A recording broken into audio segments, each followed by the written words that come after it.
እንግዲህ ራያ ዋጃ ጥሙጋ የሚባል አካባቢ እንግዲህ ኬላ ዘርግተው የፋኖ ታጣቂዎች እዛ አካባቢ አሉ። ምንድነው የቲፒኤልኤፍ ታጣቂዎች ይሄ አወዛጋቢ የሆኑ ቦታ አካባቢ እናንተ ምን ታረጋላችሁ? ጥላችሁ ውጡ፣ ይሄ የትግራይ ሉዓላዊ ግዛት ነው የሚል ማስጠንቀቂያ ሰጥተዋቸው ነበረ። ከዛ ይሄ ማስጠንቀቂያ መቀበል ባለመቻላቸው እርስ በርስ ተታኩሰዋል። አሁንም እኚህ ሰው የሚሄዱበት ምክንያቱ የመጨረሻ እድል ሰጧቸው ያረቡ ካሉበት እዛም እዚህም የማይገባ ቀጥተኛ ከሽብርተ ጋር ሊገናኘው የሚችል እንቅስቃሴ የሚያደርጉን እንቅስቃሴ እንዲያቆሙ እሱን ካቆሙ በኋላ ከኢትዮጵያ መንግስት ጋር ያለውን ነገር ወደ ነበረው ሞዳሊቲ ተመልሶ የትኛው ፕሪቶሪያል ተመልሶ ይነጋገሩ የሚችሉበት ሁኔታ እንደ ሰከንደሪ ነው የሚነሳው። አሁን የመጀመሪያ የሚሆነው ቀጠናው ላይ የሚያደርገውን ነገሮችን ለመግታት ይመስላል። ቲፒኤልኤፍ ወደ ሱዳን ሰራዊት የሚያሻግረው ለኢኮኖሚ ፐርፐዝ ነው ይላል። ምንድነው ከአንድ ወታደር ከ800 እስከ $1000 ይጠይቃሉ። እነ ምግበይ እንግዲህ ቅጥረኛ ወታደር ማለት ነው። ወደዛ የሚያሰማሩት ቅጥረኛ ወታደር አለ። ከዛ ገቢ ይሰበስባሉ ማለት ነው። ምክክር ኮሚሽን ከ4000 ሰው በላይ ጠርቶ ለምክክር መጋበዛቸውን አሳውቆ እዚህ ሲቪል ሰርቪስ እንደዚሁም ደግሞ ሌላ አካባቢ ላይ ያሉ ገስት ሃውሶች ተያዘላቸው ቆይቷል። አንድ ሳምንት ሊሞላቸው አሁን ትላንትና ባጅ መውሰድ ጋር ሲደረስ ወደ 500 እና ከዛ በላይ የሚሆኑ ሰዎች ባጅ የላቸው ባጅ የለም።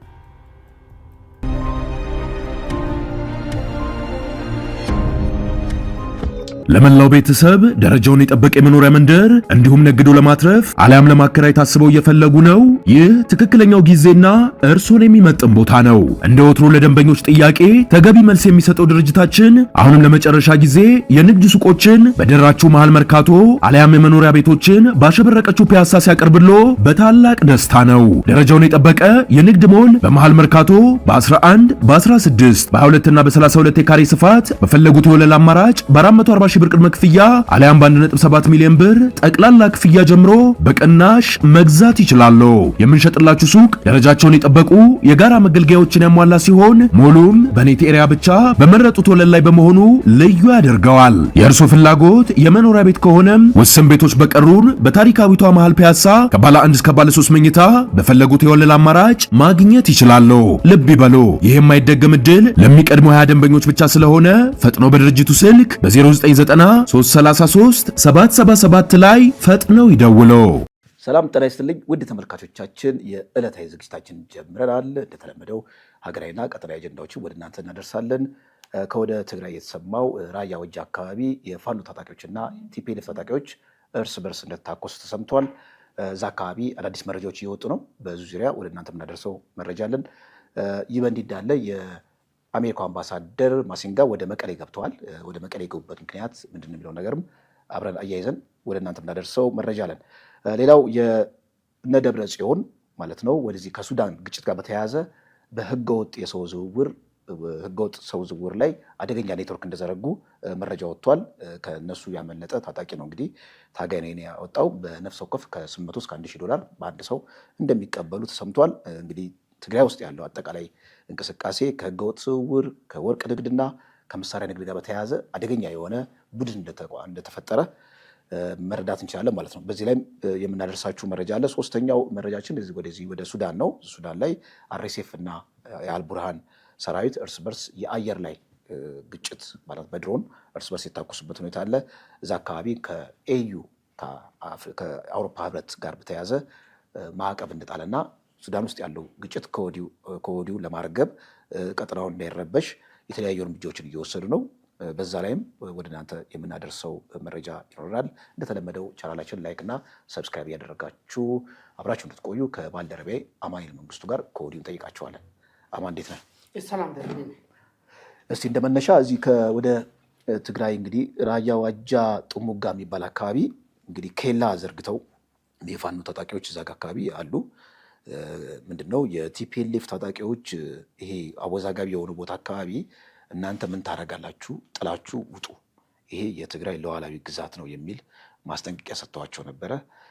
ከዛ ይሄ ማስጠንቀቂያ መቀበል ባለመቻላቸው እርስ በርስ ተታኩሰዋል። ለግማሽ ሰዓት የዘለቀ እንግዲህ ተኩስ ነው። ምን ያህል የሰው ጉዳት እንደደረሰ አልተሰማም። ምናልባት እንግዲህ እንደምናውቀው ቲፒኤልኤፍ እና ፋኖን በተመለከተ ከሰሞኑ እየሰማነው ያለ መረጃ ነበረ። ህወሓትና ፋኖ ያላቸውን ልዩነት ለጊዜው በይደር አድርገው እርስ በርስ ተጣምረው መስራት አለባቸው የሚል አንድ ቡድን አለ። በተለይ በነ ዘመነ አካባቢ እና እነ ጀነራል ተፈራ በእነሱ አካባቢ፣ ጎንደር አካባቢ ያለው ደግሞ በአፋብን ውስጥ ያለው አደረጃጀት ይሄ የአፋብን አቋም አይደለም ከቲፒኤልኤፍ ጋር አብሮ የሚቆም ምክንያቱም ቲፒኤልኤፍ ሪቫይዝ ያደረገው ምንም ቁመና የለም አቋምም የለም።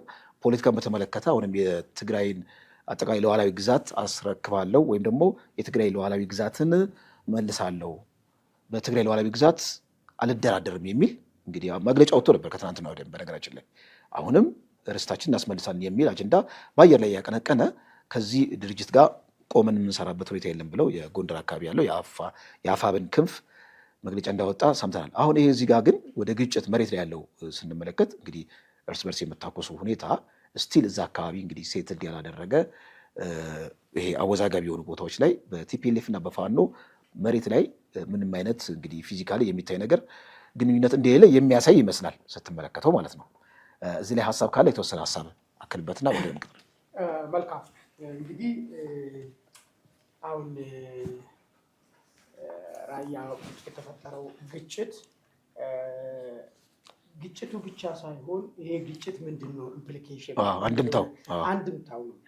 ሁለተኛ ይሄ ግጭት ሰሞኑን ሲቀነቀን ከነበረው የፋኖና የህወሓት ጥምረት እንደዚሁም ደግሞ በዛው መንደር ደግሞ ከህወሓት ጋር የምንጣመረው በመቃብራችን ላይ ነው የሚል ቡድን ወጥቷል። አሁን ይሄንን ሶስት ነገሮችን ነው የምናያቸው ማለት ነው። ህወሓትና ፋኖ ታጣቂዎች ተታኮሱበት በመሬት ነው። መሬቱ ምንድን ነው? ለህወሓት የኛ ነው ይላል፣ የፋኖች ደግሞ የኛ ነው ይላሉ። እርግጥ ነው ኬላ ጣሉ አንሱ ጣላችሁ በሚል ነገር ነው ፖይንቱ። ግን ከኬላው ጀርባ ያለው የባለቤትነት ጥያቄ ነው። እንግዲህ ይሄ ባለቤትነት ጥያቄ ባልተፈታበት ሁኔታ ደግሞ ይህን ወልድ አድርገን ወይ ደግሞ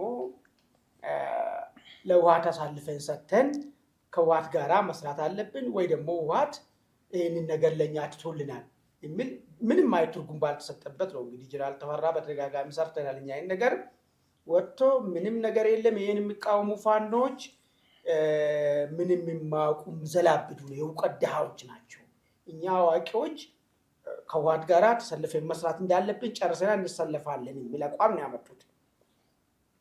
በራስ የጎንደሩ ፋኖ ቅድም የጠቀስከው ከህወሓት ጋር እኮ የምንታረቅበት ነገር የለም፣ ቀንደኛ አዳሙ የአማራ ጠላት ህወሓት ነው የሚል ነገር አነሳ። ከዛም በላይ ደግሞ መሬታችን አሁንም ለመውሰድ የቋመጠና የትግሉ መሰረት ራሱ የኛም መሬት ለመውሰድ ነው ከመንግስት ጋር ያለው ቅሬታ። ይሄ ባለበት ሁኔታ በፍጹም ሊሆን አይችልም የሚል ነገር ነው። ይሄ እያሉ እንግዲህ ያለ አሁን ይሄ ወሎ ላይ የተፈጠረው ነገር ለጀነራል ተፈራ ወይ ደግሞ ለዘመኔና ጎንደር መካከል ለተፈጠረው ውዝግብ ጥሩ መልስ የሚሆን ይሆናል ማለት ነው። መሬት ላይ ያለው ነገር ቢያሳይ ነው። መሬት ላይ ያለው ነገር ያሳያል። ጎንደሩ ፋኖች ከህወሓት ጋራማ አብረን የምንሰራ ከሆነ መሬታችንን ሰጥተን ነው እንደዛ ነው እያላችሁ እንጂ መሬታችን አስመልሰን ህወሓት እሺ አይልም። ለምን የህወሓት ተዋግቷል ኬላ እንኳን አንሱ ብሎ የሚተኩስ ከሆነ በፍጹም በህወሓት ሜንታል ውስጥ ያለው ነገር ምንድነው? የአማራ መሬት ተቀብሎ መቀበል ብቻ ሳይሆን አማራ ታጣቂዎች ልክ ከዚህ በፊት እንደነበሩ ብአዴኖች ጀሌ ሆኖ አብረው እንዲሄዱ ነው እንጂ የራሳቸው አጀንዳ እንዲኖራቸው አይደለም ማለት ያን የሚያረጋግጠው ወሎ ላይ የሆነው ነገር ነው ማለት ነው። ስለዚህ በዚህ ሁኔታ እዚህ ጋር ነው የሚቆመው ወይስ እውነት ህወሓት ጨክኖ ወደ ጦርነት እንኳን የመግባት አቅሙም ስለሌለው ወደ ጦርነት የሚገባ ከሆነ ምንድነው ቀጥሎ ይመጣ የሚለውን ነገር መታየት ይችላል ማለት ነው። ፌደራል መንግስቱ ጋር ወደ ጦርነት የሚገባ ከሆነ አይገባም ህወሓት እንኳን እስቲ በሁለተኛ በደንብ በስፋት እንሄድበታለን። የማይገባበትን መንገድ በደንብ እንሄድበታለን። እዚሁ ጋር ግን አያይዤ አንድ ግሩም የሆነ መልከታ ማኖር ያለብን ነገር እኚህ የአሜሪካ አምባሳደር ወደ መቀሌ መግባታቸው መሄዳቸው ምን አይነት አንድምታ አለው? እንግዲህ እንደምታውቀው በትግራይ እንግዲህ ኢትዮጵያ ሉዓላዊ ግዛት ነች። አንድ አምባሳደር ወደ አንድ ክፍለ ሀገር ሲሄድ ልክ እንደ አንድ ሉዓላዊ ሀገር እንደሄደ ይቆጠራል ብለው የሚተቹ አሉ። ግን የትግራይ ደግሞ በኤክሰፕሽናል ኬዝ መያዝ አለብን፣ ከፌዴራል መንግስቱ ጋር ከገባው ግጭት ከፕሪቶሪያ ስምምነት አንጻር መታየት አለበት የሚል ነገር ነው።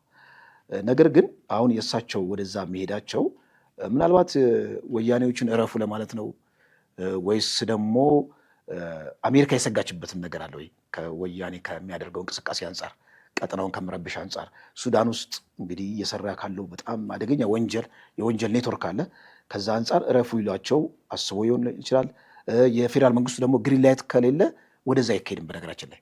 ምክንያቱም የዚህ የውጭ ጉዳይ ሚኒስትር እውቅና ሲሰጥ ነው ወደ አንድ ክፍለ ሀገር አንድ አምባሳደር፣ ዲፕሎማት፣ ቆንስላ የምትሄደው ማለት ነው። እና የራሱ የሴንትራል ገቨርንመንቱ ሳይኖረው ወደዛ አይካሄድም ማለት ነው። እና አሜሪካ ካላት እንግዲህ አጠቃላይ ግሎባሊ ካላት ውጥረት አንጻር እዚህ ቀጠናው አካባቢ የኢትዮጵያን መረጋጋትን አጥብቃ የምትፈልግበት ጊዜ ነው። ከዚህ ቀደም እንደነበረው እንደ ስለት ልጅ ወያኔን አትንከባከበውም። አሁን ደግሞ ወያኔን ማስጠንቀቂያ ያዘች ይመስላል። እና አምባሳደር ወደዛ መሄድ ቀጥታ እንደው ለማስጠንቀቅ ቲፒኤልኤፍ ላይ ካሁን በኋላ እንግዲህ አርጩሜው ይከፋል ለማለት ከአሜሪካ ብሔራዊ ጥቅም አንጻር እንደው በዚህ መንገድ የሄደች ይመስለኛል። እዚህ ላይ ሀሳብ ካለ የተወሰነ ሀሳብ። ጥሩ። አምባሳደሩ ለምን ሄዱ የሚለው ነገር በደንብ መታየት ያለበት ነገር ይመስለኛል። አሁን ምንድን ነው ለሎካል ጉዳይ ነው የሄዱት።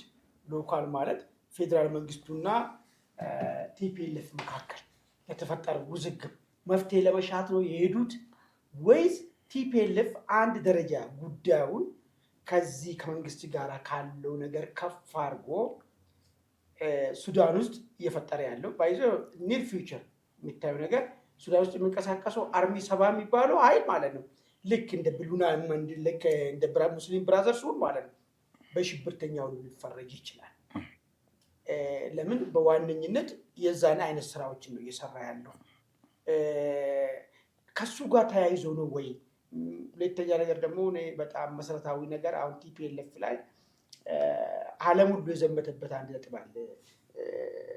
ሱዳን ውስጥ በሚያደርገው ነገር ብቻ አይደለም፣ ቮሉንተሪ ሆኖ ከሻዕቢያ ጀርባ መሰለፉ እዚህ ቀጠና አካባቢ ላይ አደገኛ ዳሜጅ ሊያመጣ እንደሚችል።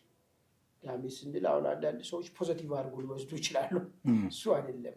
በጣም ቀጠናው ትርምስና የሽብርተኝነት መናሪያ ሊያደርግ የሚችልበት ሁኔታ አለ። ሻዕቢያ ያው እንደሚታወቅ ተስፋ የቆረጠ መንግስት ነው። በዚህ ተስፋ ቆረጠው መንግስት ላይ ይሄ ቲፒኤልኤፍ ሄዶ ከተደረበ ሊፈጥረው የሚችለው እዚህ ቀጠና አካባቢ ላይ አደገኛ የሆነ የጽንፈኞችና የሽብርተኞችን መፈልፈያ ሁሉ ሊያረጉ ይችላሉ። ይሄ ከሆነ ደግሞ ምንድነው ቀጥለው ቀይ ባህር የሚረብሽ እድሉ በጣም ሰፊ ነው የሚሆነው። ቀይ ባህር ተረበሸ ማለት ደግሞ ቀጥታም ሆነ በተዘዋዋሪ ግንባር ቀደም እና አሜሪካ እና ምዕራባውያን ብሔራዊ ጥቅም ይነካል። ብሔራዊ ጥቅም ብቻ መነካት አይደለም፣ የሴኪሪቲ ኢሹ አሁን ኢራን ሆርሙዝ ላይ የጀመረውን ጦርነት አለ ቀጥ ብሎ የመስፋፋት እድል ይኖራል እዚህ ቀይ ባህር ላይ በሁቲ በኩል ማለት ነው። እነዚህ አይነት ነገሮች ውስብስብ ስለሚያደርገው ቲፒኤልኤፍን ሸብቦ መያዝ ወስኗል። አሁን እንደሚገባኝ ከሆነ የመጨረሻ ማስጠንቀቂያ ልክ ከዚህ ግን እንደተነጋገር ነው። አሁን አንዳንድ ሰዎች ኦባሳንጆ ሲሄዱ ድርድር ነው ሄዱ ነው አይደለም ስንል ነበር አይደል? አሁንም እኚህ ሰው የሚሄዱበት ምክንያቱ የመጨረሻ እድል ሊሰጧቸው ይመስለኛል። ያረጉ ካሉበት እዛም እዚህም የማይገባ ቀጥተኛ ከሽብርተኛ ጋር ሊገናኘው የሚችል እንቅስቃሴ የሚያደርጉን እንቅስቃሴ እንዲያቆሙ፣ እሱን ካቆሙ በኋላ ከኢትዮጵያ መንግስት ጋር ያለውን ነገር ወደ ነበረው ሞዳሊቲ ተመልሶ የትኛው ፕሪቶሪያል ተመልሶ ይነጋገሩ የሚችሉበት ሁኔታ እንደ ሰከንደሪ ነው የሚነሳው። አሁን የመጀመሪያ የሚሆነው ቀጠናው ላይ የሚያደርገውን ነገሮችን ለመግታት ይመስለኛል። በጣም ግሩም። አድማጭ ተመልካቾቻችን እናንተም የራሳችሁን ሀሳብ በዚህ አጀንዳ ላይ እንደሰጡ እንጠይቃቸዋለን። እስከ ፕሮግራማችን መቋጫ ድረስ ያው ቻናላችን ላይክና ሰብስክራይብ እያደረጋችሁ እንድትቆዩ አሁንም ደግመን እንጠይቃቸዋለን። ቀጣዩ መረጃችን ወደዛው ትግራይ ነው የሚያቆየን። እንግዲህ ከነ ምግበይ ካምፕ አንድ መረጃ ተሰምቷል። እኛ በትንታኔ መልክ ስናቀርበው የነበረው በደንብ ከፈረሱ አፍ ነው የተሰማው። ምንድን ነው እየተባለ ያለው? ቲፒኤልኤፍ ወደ ሱዳን ሰራዊት የሚያሻግረው ለኢኮኖሚ ፐርፐዝ ነው ይላል። ምንድን ነው ከአንድ ወታደር ከ800 እስከ $1,000 ይጠይቃሉ እነ ምግበይ። እንግዲህ ቅጥረኛ ወታደር ማለት ነው። ወደዛ የሚያሰማሩት ቅጥረኛ ወታደር አለ። ከዛ ገቢ ይሰበስባሉ ማለት ነው። አሁን ይህ የሚያሳየን ትግራይ ውስጥ አንድ የሆነ ህገወጥ የሆነ ኢንተርፕራይዝ ተፈጥሯል። ያ ኢንተርፕራይዝ በህገወጥ የሰው ዝውውር፣ በመሳሪያ ዝውውር እንዲሁም በወርቅ ንግድ የካበተ እንግዲህ ሀብት ያለው ማለት ነው። ሀብት እያካበተ ያለ እጅግ አደገኛ የሆነ ቡድን ተቋቁሟል ማለት ነው። ይሄ ቡድን ደግሞ ግራንድ ለሆነ የፖለቲካ ኮዝ ግድ የለውም። ምንም ጥምረት መፍጠር ጥምረት አለመፍጠር ዋናው ዓላማው ምንድነው? ኢኮኖሚክ ነው። ከኢኮኖሚክ አንጻር ትግራይን ልክ እንደ ጥገት ላም ተጠግቶ የሀብት የማፍራት ሁኔታ ነው ያለው። የነ ደብረ ጽዮን የህገወጥ ቡድን በሰው ኃይል እንግዲህ በሰው ዝውውር ህገወጥ ሰው ዝውውር፣ በወርቅ እንዲሁም ደግሞ በመሳሪያ ዝውውር የደለበ በጣም ጠባብ የሆነ ዓላማ ያለው ነው። እንደ አንዳንድ የትግራይን ፖለቲካ በቅርብ የሚከታተሉ ግለሰቦች ትግራይ ውስጥ ያለው አደረጃጀት የነ ደብረ ጽዮን እንደው በሆነ ታምር በኩዴታ መልክ በሆነ ኃይል ተተክቶ ያ ኃይል የተሻለ የፖለቲካ አማራጭ እንደው በደንብ አይቶ ማለት ነው ትግራይን አሁን ካለችበት ማጥ ቢያላቅቅ የሚመኙ አሉ። በትንታኔ መልክ የሚያስቀምጡት አሁን ካለው ትግራይ ውስጥ ካለው የፖለቲካ ኤሊት ምንም አይነት ነገር አይፈልቅም። እንደውም የቀድሞ ጠቅላይ ሚኒስትር የመለስ ዜናዊ ልጅ እኮ ምንድን ነው ያለችው? በቃ የቲፒኤልኤፍ መክሰር ማሳያው እንትና ሊቅ ሆና ስትመጣ ነው። ሞንጆሪኖ ውሳኔ ሰጪና የቲፒኤልኤፍ ወሳኛ ሆና ስትመጣ በቃ ቲፒኤልኤፍ ምን ያህል እንደከሰረ በኤሊት ምን ያህል እንደከሰረ ማሳያ ነው ብላለች። እና እዛ ካለው ኤሊት የትግራይ ህዝብ ምን የሚጠብቀው የለም ከመሰደድ ከማለቅ ብዙ አይነት የፖለቲካ ምስቅቅ ከመፈጠር አማራጭ ምንም ነገር የለም። እና አዲስ ነገር የመጣው ምንድን ነው? የቲፒኤልኤፍ ትግራይ ውስጥ እንግዲህ ቲፒኤልኤፍ ዋነኛነት ሱዳን ውስጥ በነ አርሚ ሰማ በአርቢ 50 በሌሎች አርሚዎች ማለት ነው የሚሳተፈው በዋነኛነት እንግዲህ አመራሮቹ እነዚህ በጣም አደገኛ የሆኑት አመራሮቹ በወንጀል የጨቀዩት አመራሮቹ ከበስተጀርባው አደገኛ የኢኮኖሚ ትስስር ስላለን የሚል ነገር ነው። እኔም ግራ ይገባኝ ነበር ማለት እስከ ብሉ ናይል ድረስ መጥቶ መስዋዕትነት ከፍሎ ቲፒኤልኤፍ ምን አይነት የፖለቲካ ትርፍ ሊያገኝ ነው ባለው በጣም ሊሚትድ በሆነ የሰው ኃይል ብዬ ስጠይቅ ነበረ። በእርግጥ አርሚ ሰባ በነገራችን ላይ እንደ ጨው እየሟሟ ነው ሱዳን ውስጥ እና ሌላ አርሚ ካላስገቡ በስተቀር አርሚ ሰባ ህሉ በጣም ኦልሞስት እየተመናመነ ነው የሚል ነገር ነው። ለዚህ ነው እንግዲህ እነዚህ በገፍ ሰዎችን እያፈሱ ወደ ካምፕ አስገብተው ከዛ በኋላ ወደ ሱዳን በሽያጭ መልክ የሚልኩት ማለት ነው። እና የትግራይ ፖለቲካ በጣም ያሳዝናል። ሆነን ለመናገር እንደዚህ ሰው ሻጮች እጅ መውደቁ በጣም ያሳዝን ነገር ነው። ሀሳብ ካለ እስኪ። ጥሩ። እኔ አሁን አንተ ሀሳብ ስታነሳ አይምሮ ውስጥ አንድ ነገር መጣ። ቲፒኤልኤፍን ምንድን ነው እየገጠመው ያለው ብለውን ነገር ማለት ነው እስካሁን ስንተነትን ስንዘግብ ስንለነበረው የድርጅታዊ መዳከምና ድርጅት ውስጥ ልዩነት መፈጠርን ነበር። ፖለቲካል ቅርጽ ሰተን ማለት ነው። አስዩም ድርጅቱ አለ ብለና ድርጅቱ አለ ትግል ያደርጋል። ከዛ ግን የተለያየ የአካሄድ የአመለካከት ልዩነት እንደተፈጠረ አሁን ግን ድርጅቱ ወዴት እየተሰነጠቀ እንደተቃል ወደ ማፊያ ቡድን ሊትራሊ ማፊያ ቡድን ማለት ነው። ዋንስ ማፊያ ቡድን ከሆነ በኋላ የድርጅት እልውና መልሶ ማምጣት ይቻላል ወይ? መጀመሪያ መታየት ያለበት ከማፊያ ወደ ድርጅት ያደገ የለም በታሪክም በፍጹም ሊሆን የማይችልም። ለምን? ማፊያ አናርኪ ነው። ማፊያ አላማ አይደለም ያለው፣ ጥቅም ኦሪየንትድ ነው። ማንኛውም ነገር ያደርጋል። ዘረፋ ነው። ህግና ነገር የለውም። ህግ፣ ስራ፣ ደንብ ምናምን ህዝብ ምናምን ባል ነገር የለውም። የራሱን የጠባብ ቡድኖችን ፍላጎት ነው ማሳካት የሚፈልገው ነገር ማለት ነው። አሁን ወደዚህ ከወረደ ቲፒኤልኤፍ ወደ ድርጅታዊ ቅርጽ የመመለስ እድሉ ምንድን ነው ብለው ነገር ነው የአይምሮ ውስጥ የተመላለሰብኝ ነገር ማለት ነው። ለምን መሰለህ? ወደ ድርጅታዊ ቅርጽ ተመልሰ ስለ ህዝብ መታገል ምናልባት አንተ ትግል ነው ልትል ትችላለህ። ሌላው ወገን ደግሞ አይልክ አይደላችሁ ትግላችሁ ምናምን ይቆጨራል። ገብቶሃል አይደል? ብቻ ግን የሆነ ትግል የሚመስል ለህዝብ የቆመ የሚመስል ነገር ወደዛ መመለስ ይችላል ወይ? ወደ ጥልቁ ነው እየሄደ ያለው ነገር ነው። አሁን ቲፒኤልኤፍን እየገባኝ ያለው ነገር ነው። ለዚህ እንግዲህ መገለጫ የሚሆን ነገር ምንድን ነው? ኢማጂን ልክ ቦኮ ሃራም እንደሚያደርግ እንደነበር ታውቃለህ? ራሱን የሀገሩን ልጆች ነው ይዞ ከትምህርት ቤት ውስጥ እያፈሰ የወሲብ ባሪያ ያደርጋቸዋል። ዝም ብሎ ታጣቂዎቹ ከነሱ እንዲወልዱ ይደረጋል። ሌላ ሀገር አይደለም፣ የራስን ሀገር ሰው ነው። አሁን ኦን ዘ ሴም ሺት ቲፒኤልኤፍ እያደረገ ያለው የትግራይን ከአደጋ ታደጋሉ ያለውን የትግራይ አብራክ የወለደቻቸውን ልጆች ነው ወስዶ በብር ሸጦ ሱዳን ውስጥ ልኮ ማለት ነው የጥይት ራት እያስደረገው እዚህ ጋር ደግሞ ብር ያገኛል። በደንብ ገባ ካለ ቦኮ ሃራም በቃ ሌላ ቦኮ ሃራም ነው ማለት ሌላ ምንም ነገር የለውም ማለት ነው። ይሄ ደግሞ አደገኛ ነው። አዲስ ኒዮ ቴሮሪዝም ነው። የሚገርም ነገር አሁን ሽብርተኛ የሚባሉት እነዚህ አልሸባባው ቀጠናችን ላይ ያለው እና አይኤስአይኤስ ለሆነ ዓላማ ይዞ ለዛ ዓላማ ግን ዲዛስተር የሆነ ነገር አይደል የሚፈጥሩ ማለት ነው።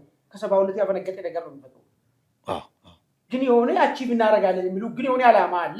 ያ ዓላማ ደግሞ ይበጀዋል የሚሉት የሆነ ቡድንን ጠርቶት ነው ለአንተ ነው እንደዚህ የምናደርገው የሚል ነገር ነው ይዘው የሚንቀሳቀሱ። የቲፒኤልኤፍ ኒዮ ቴሮሪዝም ነው ያልኩ ነገር ጥቅሙን ለማግኘት ብቻ የገዛ ወገንህን እሳት ውስጥ ወስደህ ትከተዋለህ ማለት ነው። በቃ የሆነ ጦር ልክ ሊቢያ ውስጥ እንዳሉ ሰዎችን አግቶ ብር አምጣ የሚሉ ደላላዎች አሉ አይደል? እንደዛ ማለት ነው። አሁን እነሱ እንኳን ሻል የሚለው የሌላ ሀገር ሰው ነው እንደዛ የሚያደርጉት ገብቶሃል? እነዚህ ግን የገዛ ወንድሙን ያጎቱን እኮ ቢቆጠር እኮ የምናምን እኮ ዘመዱ እኮ ነው፣ በቅርብ ዘመዱ በስጋ ዘመድና ውስጥ ያለ እንደዚህ ነው። ያን ልጅ ነው ወስዶ ብሉ ናይል ጋር ኮርዶፋ ጋር ልኮት ማለት ነው ልጁን በጥይት አስጠብሶ እሱ እዚህ ጋር ዶላር ይቀበላል ማለት ነው። ስለዚህ አደገኛ ምዕራፍ ላይ ነው ያለው፣ መመለሻ የሌለው ምዕራፍ ላይ ቶሎ ሆል ተደርጎ ነው። አሁን ለምን መሰለኝ ነገር ማነሳው ዛሬ ወደዚህ የጀመሩት ቲፒኤልኤፍ ሀገር አስተዳድሯል፣ መዋቅር አሉ። ዛሬም ስሊፒንግ ሴል አለ። የሚገርም ነገር ወደድክም ጠላህም ይሄንን ተስፋ የቆረጠውን እንቅስቃሴውን እዚሁ ቀሪ ኢትዮጵያ ውስጥ ቢጀምር ማለት ነው በብዙ መንገድ ማለት በብዙ መንገድ ይሄ የሽብርን አይነት ነገር ብዙ ዳሜጅ ሊያደርስ የሚችል አይደል ነው። ኦልሬዲ ቆርጦለት ወደዛ ሂደት ውስጥ ከገባ ማለት ነው ወደ እየተንደረደረበት ያለ ሂደት ውስጥ ማብቃት ጀመረ። ስለዚህ ዝም ብሎ መታየት ያለበት ማይላ አይመስልም። ፖቴንሻሊ አገሪቷን የሽብር ጥቃት ኢላማ ማስደረግ አቂም አለው። ስለዚህ ሊታካ ይገባል ነው። በቃ ይሄ አሁን በጣም ሲሪየስ ነገር እየሆነ እየመጣ ነው ያለው። ዛሬ ሱዳን ውስጥ ነው ሰውን የሚያከራየው፣ የራሱን ወርገን የሚያከራየው ምናምን ያህል ብር ነው፣ ችግር የለውም። ቀጥለው እዚሁ ማለት ነው ከሌላ ቴሮሪስት ኃይል ጋር ዋይናት አይሳይስ ብር ከሰጠው እኮ ዶላር አይደል ዋናው ኦብጀክቲቭ። ብር ከተቀበለ እኮ ሌላ አደገኛ ጥቃት እኮ እዚህ አዲስ አበባ ውስጥ እኮ ሊፈጽም እኮ ይችላል እኮ ቲፒኤልኤፍ ዋይናት ይሁን እኮ እያደረገ ያለው እኮ ሌላ ነገር እኮ ማለት እንደዛ ነው። በጣም ያሰጋኛል። እሺ ግሩፕ በጣም እዛው ወደ ሱዳን ሳንወጣ ከሱዳን ጋር በተያያዘ ያው ከቲፒኤልኤፍ ጋር ስለሚያዝ ነው። ሱዳን ውስጥ እንግዲህ የአርኤስኤፍ እና የአልቡርሃን ሰራዊት እርስ በርስ ተጋጭተዋል። የተጋጩት አሁን ደግሞ በድሮን ነው። እንግዲህ አራተኛ ድሮን ነው የወደቀው ማለት የመታችው። እንግዲህ አልቡርሃን የሚታጠቀው የዚህ የሩሲያ ሰራሽ ሩሲያ ሳይሆን ቱርክ ሰራሽ ድሮን ነው። የአርኤስኤፍ ደግሞ የቻይና ሰራሽን ነው። እንደውም ምንድን ነው የሚለው እነዚህ አርኤስኤፍ ምን ያደርጋል ልክ እንደ ማታለያ ፌክ የሆኑ አየር መቃወሚያዎችን በየቦታው ያስቀምጥና የዛ የአልቡርሃንን የድሮን ጥይት እንደማባከኛ ይጠቀምበታል የሚል ነገር ነው። እርስ በርስ ያለው ግጭት እንደቀጠለ ነው። እንግዲህ የአውሮፓ ሀገራት ተባብረው የዚህ የወርቅ ንግድ ላይ ማዕቀብ እየጣሉ ነው። ስለዚህ ወርቅ እዛ አካባቢ እንግዲህ ወርቅ ዋነኛ በተለይ ለዩኤኢ ትልቅ የገቢ ምንጭ ሆኗል የሚል ነገር ተሰምቷል። ለመላው ቤተሰብ ደረጃውን የጠበቀ የመኖሪያ መንደር እንዲሁም ነግዶ ለማትረፍ አሊያም ለማከራየት ታስበው እየፈለጉ ነው? ይህ ትክክለኛው ጊዜና እርሶን የሚመጥን ቦታ ነው። እንደ ወትሮ ለደንበኞች ጥያቄ ተገቢ መልስ የሚሰጠው ድርጅታችን አሁንም ለመጨረሻ ጊዜ የንግድ ሱቆችን በደራችሁ መሃል መርካቶ አሊያም የመኖሪያ ቤቶችን ባሸበረቀችው ፒያሳ ሲያቀርብሎ በታላቅ ደስታ ነው። ደረጃውን የጠበቀ የንግድ ሞል በመሃል መርካቶ በ11 በ16 በ22 እና በ32 የካሬ ስፋት በፈለጉት የወለል አማራጭ በ440 ሺህ ብር ቅድመ ክፍያ አሊያም በ1.7 ሚሊዮን ብር ጠቅላላ ክፍያ ጀምሮ በቅናሽ መግዛት ይችላሉ። የምንሸጥላችሁ ሱቅ ደረጃቸውን የጠበቁ የጋራ መገልገያዎችን ያሟላ ሲሆን ሞሉም በኔት ኤሪያ ብቻ በመረጡት ወለል ላይ በመሆኑ ልዩ ያደርገዋል። የእርሶ ፍላጎት የመኖሪያ ቤት ከሆነም ውስን ቤቶች በቀሩን በታሪካዊቷ መሃል ፒያሳ ከባለ 1 እስከ ባለ 3 መኝታ በፈለጉት የወለል አማራጭ ማግኘት ይችላሉ። ልብ ይበሉ፣ ይህ የማይደገም ዕድል ለሚቀድሙ 20 ደንበኞች ብቻ ስለሆነ ፈጥኖ በድርጅቱ ስልክ በ0993337777 ላይ ፈጥነው ይደውሉ። እንግዲህ አራተኛ መረጃ የያዝነው በዚህ ከምክክር ኮሚሽኑ ጋር በተያያዘ እንደ መውጫ ይዘነዋል። እንግዲህ የምክክር ኮሚሽኑ እንግዲህ የተሰማው ትንሽ በጣም ትኩረትን የሚሳበው ምንድነው የምክክር ኮሚሽኑ ሊጀመር ሲል ከምክክር ኮሚሽኑ ኮሚሽነር አባላት አንዷ ማለት ነው እንግዲህ ራሳቸውን አግለዋል። ያገሉበት ዋነኛው ምክንያት ነው በግል ምክንያት ነው የሚል ነገር ነው። ነገር ግን ይህን ዝም ብሎ በጥሬው መቀበል ይከብዳል። ምክክር ኮሚሽኑ ስራው ልክ ሊጀምር ሲል መልቀቅ የፖለቲካዊ አንድምታ አለው ማለት በዚህ እንግዲህ በምክክር ኮሚሽኑ ሂደት አለመደሰትን ያሳያል። አይ ምክክር ኮሚሽኑ ኢፌክቲቭ አይደለም ውጤታማ አይደለም ብለውም እንደ መደምደም ያሳያል። አስቀድሞም ደግሞ ማስጠንቀቂያ ማስገባት አለባቸው። በአዋጁ መሰረት አስቀድሞ ማስጠንቀቂያ ማስገባት አለባቸው ምክክር ኮሚሽኑ እንዲዘጋጅ ማለት ነው። ነገር ግን እንግዲህ እርሳቸው በራሳቸው ውሳኔ ለቀዋል። ይህ መልቀቃቸው በተለያየ የሚዲያ አውታሮች የምክክር ኮሚሽን ውስጥ ያሉ አንዳንድ ግለሰቦች አለመደሰታቸው ባካሄዱ ውጤታማ እንደሚሆን በማወቃቸው ከራሳቸው ጋር ተማክረው የፖለቲካ ቁርጠኝነት አሳዩ ብለው ሲዘግቡት ተመልክተናል። እስቲ የምክክር ኮሚሽኑ ጋር ከእርሳቸው ውሳኔና አንዳንድ ደግሞ አንተም በአካል የታዘብከው ነገር አለ፣ እስቲ አያይዘህ የተወሰነ ሀሳብ ብለን። መልካም እንግዲህ ኮሚሽነሯ ለምንድን ነው ትላንትና የለቀቁት የሚለው ነገር አይ ቲንክ ትላንት አይመስለኝም በቅርብ ቀን ነው ያዘጋጁት የሚል ነገር ነው ያለው።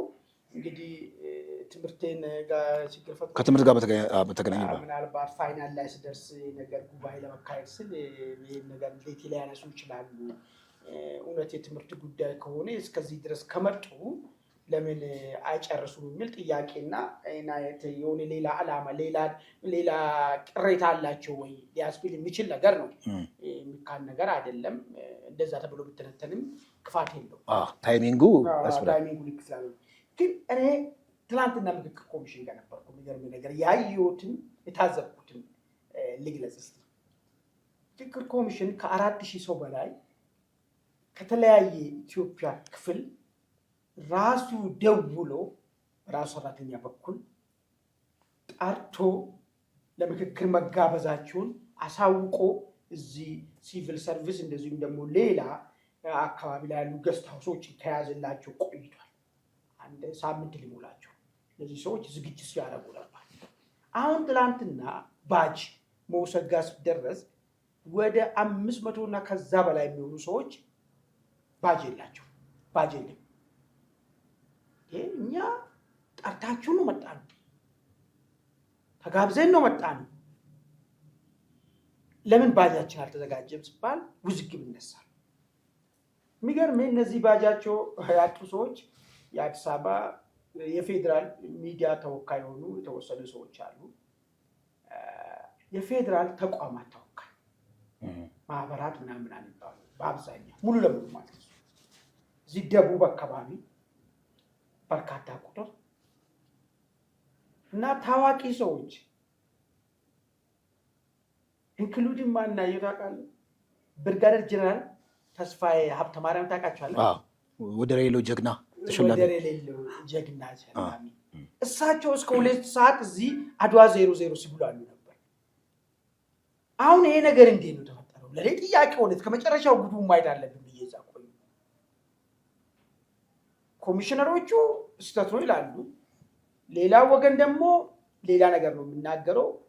አላቅም እንግዲህ ሁለት ነገር ሊሆን ይችላል። ምናልባት እነዚህ 500ዎቹ አልተፈለጉም የሚል ነገር አላቅም። አሁን እኮ እዛ ውስጥ ነው እንትን ሊገባ ትችላለህ ወይ? እንደዛ ከሆነ ማን ጥራ አለ? እነዚህ ሰዎች አሁን ብርጋዴር ጀነራል ተስፋዬ ሀብተማርያም ነው ድንኳን ሰበራ የሚሄዱት ሳይጠሩ ይላሉ። እሳቸው ብለህ ታስባለህ? እሳቸው አይደለም እኮ ከጥሩ 600-700 ኪሎ ሜትር እኮ የመጡ ሰዎች ተጠርቶ እኮ ነው መጡት እኮ።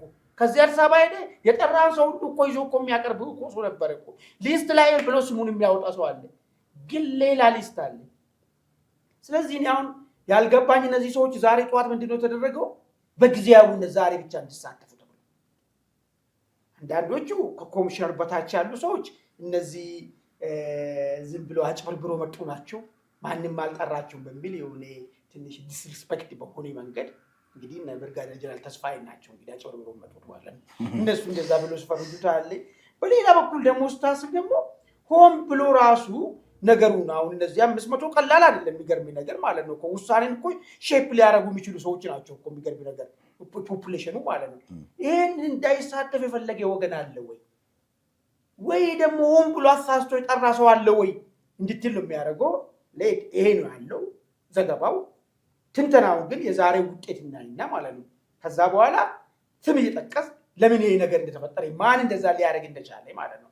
ምናልባት አገራዊ ምክክር ኮሚሽኑ ራሱን አርሞ ለነዚህ ሰዎች ትክክለኛ ባጅ የሚሰጣቸው ከሆነ እሰየው ጥሩ ነው። ሰዎች ምክክር ፈልገው ነው። ስንት እንኳን ናና ተመካከር ሲባል አላምንበትም ይሄ አሳታፊም አይደለም ብሎ በቀረበት ሁኔታ ተጠርቶ በክብር የመጣውን ሰው ግን እንደዚህ ዩብሌት ማድረጉ ዛሬ ጉዳዩን አይቶ ሀገራዊ ምክክሩ የሚያስተካክልና ወደ መስመር መልስ ከሆነ ይቀራል። ካልሆነ ግን የማጋለጥ እኔ እንደ አንድ ጋዜጠኛ ጉዳዩን ቁም ስላየው ለታሪክ ነው ያየሁት። ምክክሩ ከዚህ እኮ ነው ጀምሮ እኮ ስለ እውነት መነጋገር ማለት ነው። እኔ ይህንን ጉዳይ ዘርዘር አድርጌ የሚሄድበት ሁኔታ ይፈጠራል ማለት ነው። ለምን ማን ያደረገ ከዚህ ነገር ጀርባ ምን ፍላጎት አለ የሚልም ጭምር። ሁለተኛ ይህንን ጉዳይ በባለቤትነት ሆልድ አድርጎ ያሉት ሁለት ሰዎች ናቸው። እነዚህ ሰዎች ፍላጎታቸው ምንድን ነው የሚለውን ነገርም እናነሳለን። ግን እድሉን እንስጠው። ዛሬ ምን ያደርጋል ሀገራዊ ምክክሩ የሚለውን ጉዳይ እናደርገው። በጣም ግሩ እንዳልከው እንግዲህ በቀናት ሂደት ውስጥ እንመለከተዋለን። እኛም የራሳችን እንግዲህ ምልከታ በየጊዜው ለአድማጭ ተመልካቾቻችን እናደርሳለን ማለት ነው። የዛሬው ዝግጅታችን በዚሁ ቋጭተናል። አድማጭ ተመልካቾቻችን በሚቀጥለው ዝግጅት እስከምንገናኝ ድረስ ቸር ቆዩ። ካለሽ ሰዓት አንጻር